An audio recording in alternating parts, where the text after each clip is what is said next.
วันที่ 22 กุมภาพันธ์ 2569 พระบาทสมเด็จพระเจ้าอยู่หัวทรงพระกรุณาโปรดเกล้าโปรดกระหม่อมให้นายรัฐพล นราดิศร ผู้ว่าราชการจังหวัดเชียงใหม่เชิญพวงมาลาของพระบาทสมเด็จพระเจ้าอยู่หัวสมเด็จพระนางเจ้าสุธิดาพระบรมราชินี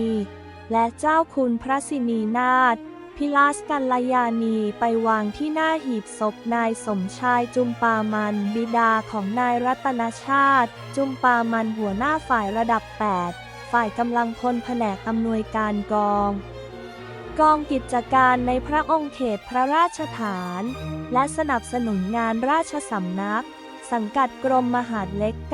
904